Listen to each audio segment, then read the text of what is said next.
Hey, how you doing? All right, you guys buy cars, right? Go to the back lot in the alley. I have a roll-up gate. Pull it inside. Okay, I'll go get it. All right.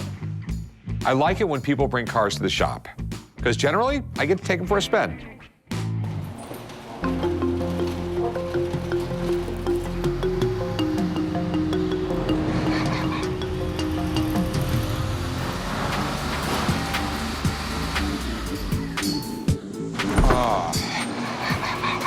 The DeLorean time machine from Back to the Future.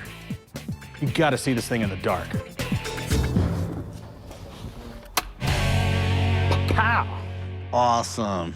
I would have to say that the DeLorean time machine is the most attractive of all the movie cars. I don't think there's another vehicle on the planet for any price that gets as much attention as the DeLorean time machine. When people see it, they just go crazy. I wouldn't say the DeLorean time machine helps you pick up ladies, but it does make you the most popular guy, which ladies are attracted to. Is this the actual one from the movie? No, this is a replica that I built. I'm just a huge fan, and it's the ultimate movie car.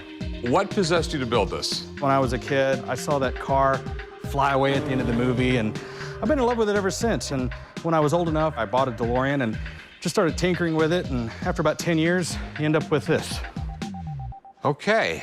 The car's got a weird history. I mean, basically, DeLorean, he was famous for designing some really cool cars, but then he goes off and starts his own car company. He came up with a stainless steel body, which was really cool in the early 80s. Problem was, the car was so damn heavy by the time they were done building it.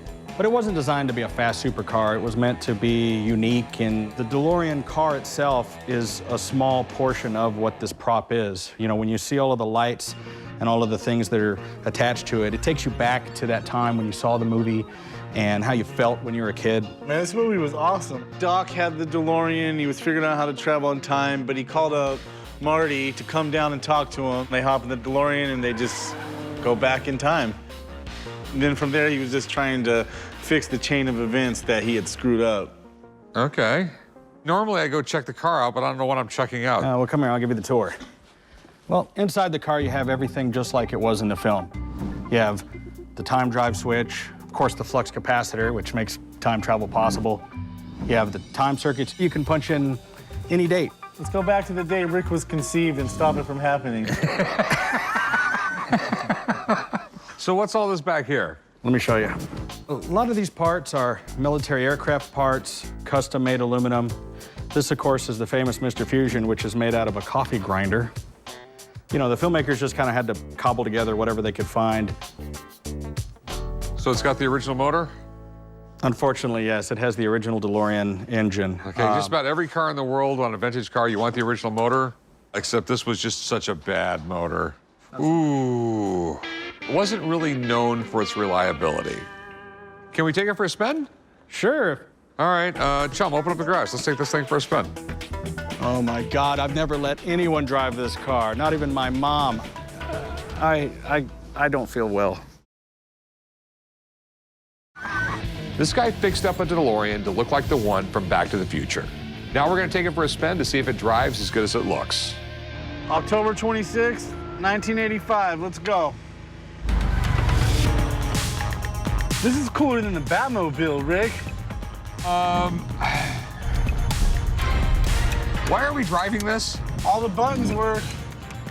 You don't know what the buttons even do. The buttons don't do anything, Chum. They work. Chum, stop pressing the buttons. You're gonna break something. I gotta admit, he did a good job of making it look like a movie car. Yeah, it's really cool. Listen to this thing. This thing looks pretty futuristic, but underneath, this is some ancient technology.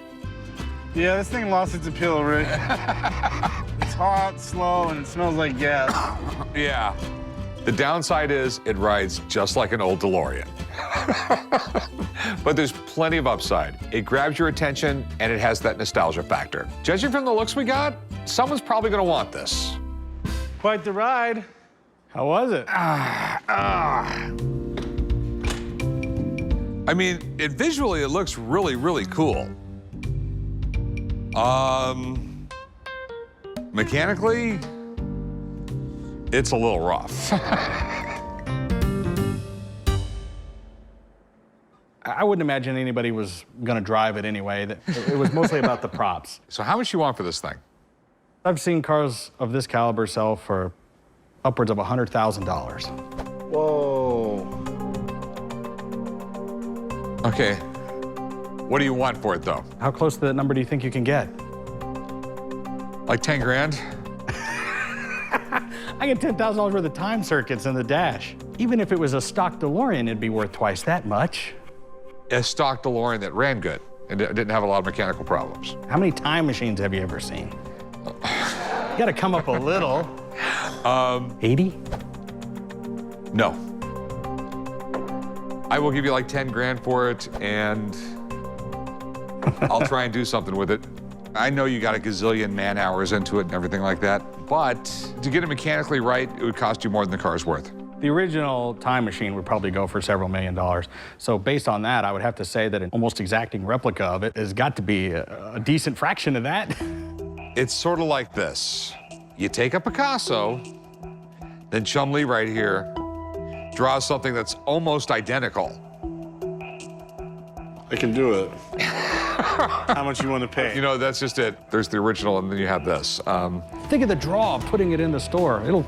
People will funnel in to see it. You know what? All I can tell you is